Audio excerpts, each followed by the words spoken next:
नमस्कार। आज के हम व्याख्यान में मार्गी और देशी संगीत के विषय में और विस्तार से चर्चा करेंगे। मार्गी और देशी संगीत के बारे में हम आपको इससे पहले के व्याख्यान में बता चुके हैं, विशेषकर मार्गी संगीत के बारे में। आज हम आपको ये दोनों जो संगीत प्रकार है, मार्गी संगीत और देशी संगीत, इनमें क्या भिन्नता है, क्या अंतर है, इसके विषय में बताएंगे। और आगे हम देशी संगीत जो है उसके बारे में कुछ विस्तार से चर्चा करेंगे। यानी देशी संगीत जो इस समय आधुनिक समय में जो प्रचलित है, उसके कौन कौन से स्वरूप जो है हमारे सामने आते हैं, इसके विषय में हम चर्चा करेंगे। तो पहले जैसे हमने कहा कि हम मार्गी और देशी संगीत के बारे में आपको बताते हैं।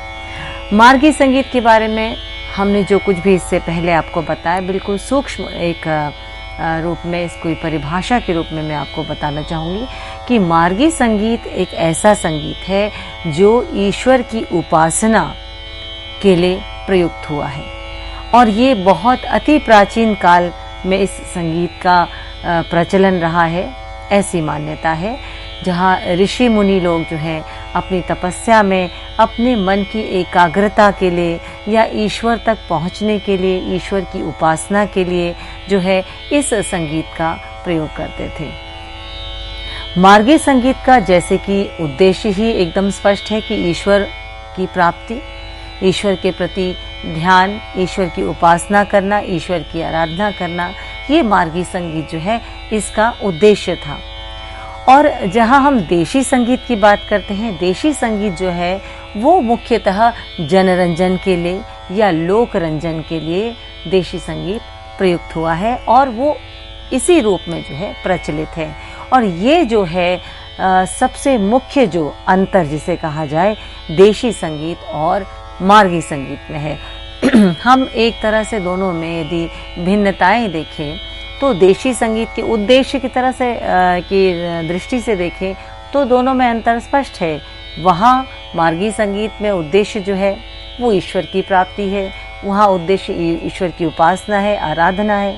लेकिन देशी संगीत जो है उसका उद्देश्य जो है लोक रंजन, यानी लोक का रंजन, जन रंजन, यानी जन का रंजन। लोक और जन कौन है? आम आदमी, साधारण आदमी या मनुष्य कहें, या जो हम जीव प्राणी हैं, उनके रंजन के लिए जो है देशी संगीत है। इसमें एक अलग तरह की शक्ति है जो कि मनुष्य को के हृदय को रंजकता प्रदान करती है। तो इसीलिए इसको देशी संगीत कहा गया। यानी जो पॉपुलर है, आधुनिक समय में भी देशी संगीत जो है वो पॉपुलर है, पहले से चला आ रहा है, लेकिन वो आधुनिक समय में भी वो विद्यमान है। दूसरी जो भिन्नता है वो है कि मार्गी संगीत अचल है, यानी it can not be change. जहाँ पर है वहीं पर मिलेगा, वो जैसा है वैसा ही रहा है, उसमें किसी प्रकार का कोई उसमें बदलाव नहीं हो सकता, यानी परिवर्तन नहीं हो सकता, अपरिवर्तनीय है। और यदि हम देशी संगीत की बात करें तो देशी संगीत को हम अचल नहीं कह सकते, वो परिवर्तनशील है। यानी समय समय पर देशी संगीत में परिवर्तन आया है। और हम यदि इसके पहले स्वरूप को देखें और आधुनिक स्वरूप को देखें तो परिवर्तन हमें स्पष्ट नज़र आता है। इसको हम आगे जब देशी संगीत को और विस्तार से हम करेंगे तो इस परिवर्तन को हम आपको बताएंगे, उसके उदाहरण सहित हम आपको बताएंगे। देशी संगीत में जहाँ तक बात करते हैं नियमों की, तो मार्गी संगीत की तुलना में नियम इतने कठोर नहीं हैं। मार्गी संगीत में नियम बहुत कठोर हैं, क्योंकि स्वाभाविक है वहाँ उद्देश्य जो है वो ईश्वर प्राप्ति है। तो नियम कठोर हैं क्योंकि परिवर्तन नहीं है, अपरिवर्तनीय है, अचल है, इसलिए कठोर नियम होने स्वाभाविक है। परंतु जब हम देशी संगीत की बात करते हैं तो यहाँ पर नियमों में शिथिलता ज़रूर है। मैं ये नहीं कहूँगी कि देशी संगीत में बिल्कुल भी नियम नहीं है। यदि हम नियम के अनुसार न चलें या हम कहें कि बिल्कुल भी नियम न रखें तो कोई भी चीज़ जो है वो स्थिर नहीं, वो संभव नहीं हो पाएगी उसके स्वरूप को उसी प्रकार से आगे ले जाने के लिए। हाँ, ये अलग बात है कि थोड़ी बहुत वहाँ पर शिथिलता रहती है, थोड़ी बहुत वहाँ पर गुंजाइश रहती है परिवर्तन की, या हम कहें कि किसी प्रकार के जो नियम है उनमें थोड़ी ढिलाई जो उसमें रहती है। ये जो ढिलाई कहें, ये जो परिवर्तन कहें, ये उतना ही संभव है जितना कि किसी भी गायन शैली के या वादन शैली के अनुशासन में किसी प्रकार की त्रुटि ना हो। जैसे उदाहरण मैं आपको आगे दूंगी, जब मैंने आपसे कहा कि मैं परिवर्तनशील है, इसका उदाहरण बताऊंगी, वहाँ पर मैं इस पॉइंट को आपको विस्तार से आपको इसको बताऊंगी। अब जो आपका मार्गी संगीत है, वहाँ पर गायक को स्वतंत्रता नहीं है, यानी जैसे हमने कह दिया अचल है, अपरिवर्तनीय है, कठोर नियम है, तो स्वाभाविक है जो भी उसको ऐसे संगीत को प्रदर्शित करे या जो भी इस प्रकार के संगीत का प्रयोग करे, उसको स्वतंत्रता नहीं है। उसको पूरी तरीके से जो भी उसके जो डिसिप्लिन को फ्रेम किया गया, उसको थ्रू आउट वैसे ही उसका पालन करना होगा। लेकिन देशी संगीत में गायक जो है अपनी क्रिएटिविटी का प्रयोग जो है वो कर सकता है। उसको अनुशासन में तो रहना है, लेकिन उसकी कहीं ना कहीं उसको स्वतंत्रता भी है। यदि वो स्वतंत्रता न हो तो एक बहुत बड़ी मुश्किल ये आएगी कि जो संगीत है वो वैसे का वैसा रहेगा, उसमें किसी प्रकार का जो है विस्तार नहीं हो पाएगा, किसी प्रकार की उसमें अपनी जो कल्पना शक्ति, जो हम कहते हैं क्रिएटिवनेस जो है, वो उसका कहीं भी कोई स्थान नहीं होगा। तो कुछ नियमों के साथ, कुछ अनुशासन के साथ अपनी क्रिएटिविटी, अपनी कल्पना शक्ति, अपनी उपज को भी गायक जो है वो प्रस्तुत करता है। तो ये एक बहुत बड़ी स्वतंत्रता है जो देशी संगीत में मिलती है। अब जो मार्गी संगीत है वो शब्द प्रधान है, यानी शब्दों की प्रधानता है, और देशी संगीत जो है वो स्वर प्रधान है, यानी स्वरों की प्रधानता, यानी स्वर जो है वो संगीत में अभिव्यक्ति का एक बहुत बड़ा माध्यम है। इन स्वरों के द्वारा विभिन्न तरह की शैलियाँ जो हैं वो जन्म ली है उन्होंने, और उन शैलियों में का जो विस्तार है वो इन्हीं स्वरों पर डिपेंड करता है। जैसे हम ये कहते हैं कि शास्त्रीय संगीत जो देशी संगीत का एक प्रकार है, या हम कहें उपशास्त्रीय संगीत, या हम कहें लोक संगीत, या हम कहें कि शास्त्रीय संगीत में उत्तर भारतीय, दक्षिण भारतीय संगीत, तो इन सब में क्या प्रमुख है? स्वर प्रमुख है, और वो स्वरों के प्रयोग से ही अलग अलग प्रकार इसमें जो है वो उत्पन्न हुए हैं। तो ये एक बहुत बड़ा जो है डिफरेंस है आपके मार्गी संगीत और देशी संगीत में। तो मार्गी संगीत ईश्वर प्राप्ति उसका उद्देश्य है, तो वहाँ पर कहीं ना कहीं जो स्वतंत्रता है या जो कहें कि परिवर्तन है उसको स्थान नहीं है। और इसीलिए जो हम कहें कि शब्दों का कैसे उच्चारण हो, या जिस प्रकार भी प्रचलन जो रहा है शब्दों का, ये शब्दों की प्रमुखता जो है वो इसमें प्रमुख है। मार्गी संगीत की हम बात करें तो आज के समय में मार्गी संगीत जो है वो अप्रचलित है, या हम कहें कि मार्गी संगीत को जानने वाले लोग ना के बराबर हैं, ये ऐसा मत है। मैं ये नहीं कहूँगी कि बिल्कुल भी नहीं है, क्योंकि मैं उस क्षेत्र को नहीं जानती, लेकिन आज के दौर में भी ऐसे बहुत से तपस्वी, बहुत से साधक हैं जो कहीं गुप्त रूप से साधना कर रहे हैं, जिनका पता आम लोगों को नहीं है। तो ये एक कहना कि बिल्कुल ही नहीं है, ये कुछ उचित नहीं जान पड़ता। हाँ, लेकिन प्रचलन उसका जो है वो ना के बराबर है। और उसके कंपैरेटिवली हम देखें, यदि हम देशी संगीत को देखें तो उसका प्रचलन बहुत है। उसको लोग अलग अलग शैलियों में, अलग अलग अंदाज में, अलग अलग स्वरूप में जो है उसका प्रयोग करते हैं देशी संगीत का। तो आज के दौर में देशी संगीत बहुत प्रचलित है, लगभग हर तरह का संगीत जो है वो देशी संगीत के अंतर्गत आता है। तो ये एक बहुत बड़ा कहना चाहिए कि एक तरह से ये जानकारियां हैं जो कि मार्गी और देशी संगीत के अंतर को स्पष्ट रूप से बताती है। वैसे भी विद्यार्थियों को मार्गी और देशी संगीत का ये प्रश्न अधिकतर आता है इस विषय पर। यदि हम साधारण बोल दें कि वो ईश्वर प्राप्ति उसका उद्देश्य है, इसका लोक रंजन उद्देश्य, तो यहाँ पर ये कंप्लीट नहीं होता। इसके बारे में भी हमें जानना चाहिए। मार्गी संगीत के बारे में हम बहुत कुछ तो नहीं कह सकते क्योंकि हम उसको जानते ही नहीं हैं, लेकिन देशी संगीत को हम पूरे विस्तार से जो है आपको बता सकते कि देशी संगीत क्या है, देशी संगीत के कौन कौन से प्रकार हैं, किस प्रकार का क्या स्वरूप है और किस प्रकार वो दूसरे प्रकार से जो है वो भिन्न है, इसके बारे में हम आपको अब बताते हैं।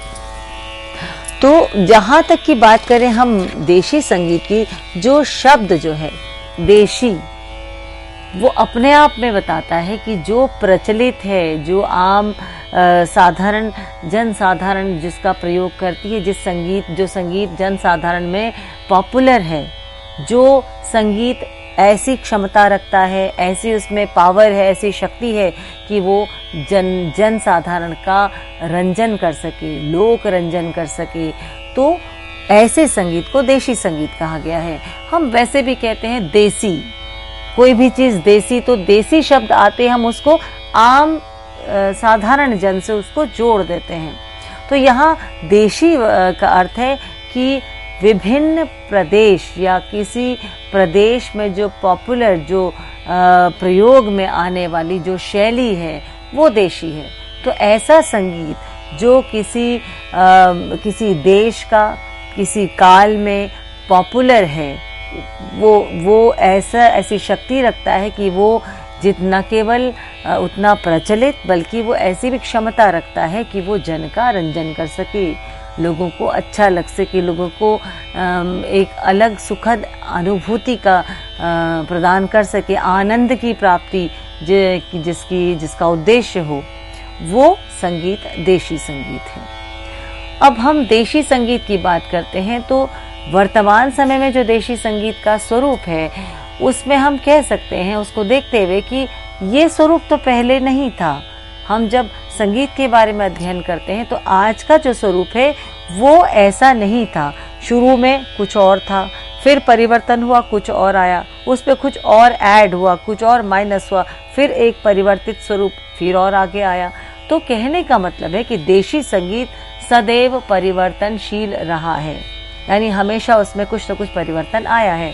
हम यदि हिंदुस्तानी संगीत की बात करें तो हम बहुत पीछे नहीं जाते। यदि हम पंडित शांगदेव के द्वारा रचित संगीत रत्नाकर की बात करें तो संगीत रत्नाकर से अब तक का जो संगीत है, यानी वो इतना चेंजेस के साथ, इतने परिवर्तन के साथ है कि आज जो संगीत है वो संगीत शायद पहले वैसा नहीं था, लेकिन फिर भी उसमें ऐसे भाग हैं, उसमें इस प्रकार से जो स्वरों का प्रयोग है, या कुछ नियम, या हम कहें कुछ उसकी जो शैली है वो पुरानी शैली से कहीं ना कहीं जुड़ी हुई है, कहीं ना कहीं मेल खाती है, यानी उनकी जड़ें जो हैं वो पहले से विद्यमान हैं। ऐसा कहना जो है वो अनुचित नहीं होगा। जैसे मैंने आपको उदाहरण दिया था कि पहले जब संगीत रत्नाकर की बात आती है उसमें प्रबंध गायन की बात की जाती है, प्रबंध गायन की बात की, यानी कि उस समय निबद्ध अनिबद्ध गान का भी उसमें संगीत रत्नाकर में व्याख्या की गई है। तो प्रबंधाध्याय ये एक बहुत इम्पॉर्टेंट अध्याय संगीत रत्नाकर में दिया गया है, जिसमें प्रबंध वस्तु रूपक की भी बात की गई है। मैं इस पर अधिक नहीं जाऊंगी, मैं थोड़ा उससे आगे लेती कि प्रबंध गायन से ही प्रेरित होकर ध्रुपद गायन शैली की उत्पत्ति हुई, ऐसा विद्वानों का मत है। और ध्रुपद, क्योंकि ध्रुपद गायन शैली आज भी पॉपुलर है, तो मैं ध्रुपद को ही विस्तार से आपको ध्रुपद गायन शैली से शुरू करती हूँ, जिसमें देशी संगीत को के होने का पूरा प्रमाण है। क्योंकि ध्रुपद गायन शैली का मुख्य उद्देश्य जो है वो वही है, लोक रंजन करना। विषय अलग हो सकता है, लेकिन आनंद की अनुभूति कराना ही संगीत का उद्देश्य है। हम कहते हैं हमने ये संगीत सुना, हमारे मन में असीम शांति हुई, या हम कहें, यहाँ एक प्रश्न आता है कि हम किसी संगीत को सुन रहे हैं, बहुत ही दुख की फीलिंग उस गीत में, उस बंदिश में आ रही है, तो क्यों हम ऐसे संगीत को सुने जिसको सुन के हमारे आंखों से अश्रु बह रहे हैं। हम उस संगीत को नहीं भी सुन सकते, लेकिन फिर भी ऐसे संगीत को सुनकर जो हम कहें कि एक उदास या बहुत शांत, या कहें कि बहुत एक दुख की सी भी फीलिंग आ रही है, तो वो उस प्रकार के संगीत सुनने में भी एक तरह का आनंद की अनुभूति हमें हो रही है। हम एक बहुत छोटा सा एग्जाम्पल आपको देते हैं। आप फिल्म्स देखने के लिए जाते हैं, तो फिल्म देखने वक्त आप टिकट लेते हैं और आप फिल्म देखने जाते हैं। वहाँ पर उस फिल्म के अंदर बहुत ऐसे भी सीन है जहाँ लड़ाई मार है, ऐसे भी जहाँ बहुत हर्ष है, खुशी है, ऐसे भी सीन है जहाँ पर बहुत डिप्रेशन का सा फील है या बहुत रोना आता है, तो आपके आंसू बहे जा रहे हैं या आप मन से बहुत दुखी हो रहे हैं कि ये ऐसा सीन क्यों है। वहाँ यदि ये प्रश्न उठे कि आप क्या पैसा खर्च करके आप दुखी होने के लिए जा रहे हैं हॉल में? जी नहीं। वहाँ पर आप अपने मन के रंजन के लिए जा रहे हैं कि आप अपने मन को एक अलग तरह का आनंद प्रदान करने के लिए जा रहे हैं। आप सिंपल वर्ड में कहते हैं you are going for your enjoyment. आप अपने एंजॉय करना, तो वो ये कैसा एंजॉयमेंट है कि आप रोए जा रहे हैं वहाँ पर और बहुत दुख का सीन है। सवाल उसका नहीं है, सवाल है कि उसमें भी आपको एक तरह का आनंद की प्रतीति हो रही है। तो यहाँ पर संगीत की बात करती है, यहाँ पर हमारे इमोशंस, जो हमारी भावनाएं हैं, उनकी अभिव्यक्ति होती है। तो हमारे अंदर हर तरह की भावना है। जहाँ खुशी की भावना वहाँ करुण की भावना है, जहाँ पर हर्ष की भावना वहाँ दुख की भी भावना है, शोक की भी भावना है, वहाँ जो है वात्सल्य की भी भावना है, वहाँ पर एक वीर रस की भी भावना है, वहाँ पर शांत भाव भी है, वहाँ पर गंभीर भाव भी है, वहाँ पर चंचलता भी है, वहाँ पर श्रृंगार भी है, वहाँ पर संयोग और वियोग दोनों श्रृंगार है। यानी इतनी सारी जो भावनाएं हैं, इतनी सारी जो अनुभूतियाँ हैं, या हम कहें कि एक्सप्रेशन, इमोशन की हम बात करें, जो भाव हैं, उनकी अभिव्यक्ति जो है वो संगीत के द्वारा होती है। और हम मनुष्य हैं, हमारे अंदर हर तरह का जो भाव है उसकी अभिव्यक्ति होना बहुत ही साधारण सी बात है, और संगीत उस अभिव्यक्ति को बखूबी जो है वो प्रस्तुत करता है। तो मैं पुनः आती हूँ कि जब हमारे भारतीय शास्त्रीय संगीत की बात करें तो देशी संगीत के दो स्वरूप हमें मिलते हैं। पहला है आपका उत्तर भारतीय संगीत और दूसरा है आपका दक्षिण भारतीय संगीत, यानी हम इसको हिंदुस्तानी संगीत या कर्नाटक संगीत के रूप में भी जानते हैं। इसके अलावा एक और स्वरूप आता है सामने, वो है लोक संगीत, जिसे हम फोक म्यूजिक कहते हैं। तो हम पहले हिंदुस्तानी संगीत की बात करते हैं, फिर कर्नाटक संगीत की बात करते हैं, पुनः उसके बाद हम फिर लोक संगीत में जाएंगे। ये सभी संगीत प्रकार जो है ये देशी संगीत के अंतर्गत आते हैं। हिंदुस्तानी शास्त्रीय संगीत की बात करें तो जहां हमने कहा कि भाई देशी संगीत परिवर्तनशील है, क्योंकि मेरा विषय जो है हिंदुस्तानी शास्त्रीय संगीत रहा है, तो मैं उसके विषय में आपको विस्तार से मैं आपको व्याख्या कर सकती हूँ। तो ध्रुपद गायन शैली मध्यकालीन भारत में 15वीं शताब्दी जो है उसमें पॉपुलर थी, और राजा मानसिंह तोमर ग्वालियर के थे जिन्होंने सबसे पहले ध्रुपद को जो है उसका संग्रह किया अपने ग्रंथ मान कुतूहल में। और ऐसा कहा जाता है कि उन्होंने बहुत से जो ध्रुपदीय थे, बड़े बड़े बीनकार ध्रुपद गायक थे, उन सबको बुलाकर उनका सम्मान करके उनके द्वारा जो ध्रुपद थे उनको संग्रहित करके इस पुस्तक को, इस ग्रंथ को उन्होंने रचा। तो यानी ध्रुपद गायन उस समय पॉपुलर हुआ, बहुत उन्नति के चरम शिखर तक पहुंचा। मियां तानसेन के समय भी ध्रुपद गायन ही था, और उसके साथ बीन का वादन होता था। और उसके बाद आगे चलें तो ध्रुपद के बाद आया ख्याल। ख्याल परंपरा जो है वो अदारंग और सदारंग और अदारंग जो थे, जो बहुत गुणी लोग थे, उन्होंने इसको पॉपुलराइज करने में इनका बहुत बड़ा योगदान रहा। इसको प्रचलित करने उन्होंने अपने शिष्यों को सिखाया। उन्होंने खुद तो वो ध्रुपद गायक थे, लेकिन उन्होंने अपने शिष्यों पर एक्सपेरिमेंट किया, और एक समय ऐसा आया कि ख्याल गायकी जो वो आगे बढ़ गई, ख्याल गायकी वो सभी को पसंद आने लगी। कारण जो है वो अनेक रहे हैं। हम एक उदाहरण के तौर पे थोड़ा सा ध्रुपद को पहले देखते हैं।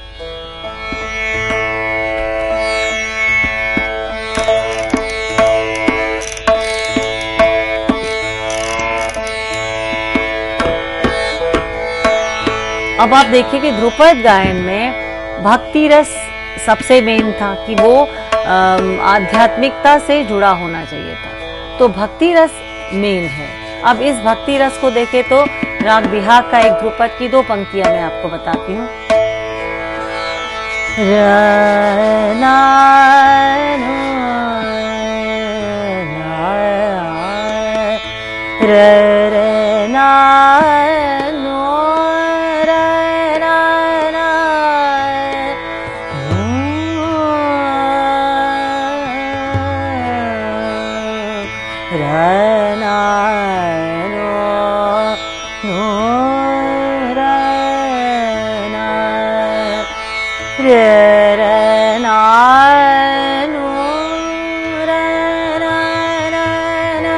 ये नोम तोम के आलाप हैं। परिवर्तन की बात करती हूँ तो यहीं से परिवर्तन शुरू हुआ। नोम तोम के आलाप पहले संस्कृत के श्लोक हुआ करते थे, जैसे ओम अंतरे त्वम, इनका अर्थ हुआ करता था हे ईश्वर तुम मेरे भीतर हो, ऐसा एक श्लोक। ये परिवर्तन होते होते नोम तोम का आलाप बन गया। ये मैंने आपको इससे पहले के व्याख्यानों में, कई व्याख्यानों में बताया है।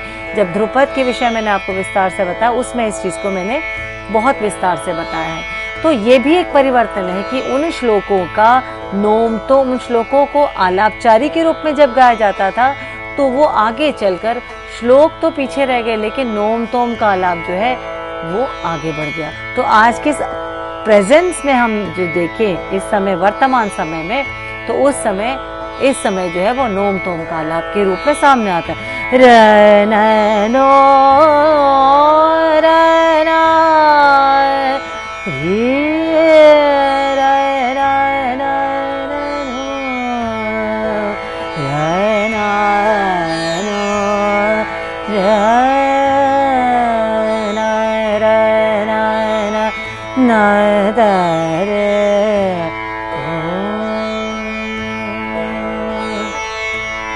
तो ये नोम तोम का आलाप हुआ। अब बंदिश के उसमें देखते हैं। ये 4 ताल या चौताल में निबद्ध ये बंदिश है।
उदाहरण था ध्रुपद का, क्योंकि परिवर्तनशील देशी संगीत का होना, इसमें इस तरह के उदाहरण देना बहुत अनिवार्य है, जिससे आपको बहुत आसान, सहज और स्पष्ट रूप से जो है देशी संगीत आपको समझ में आएगा। आगे हम इसके बारे में और चर्चा करेंगे।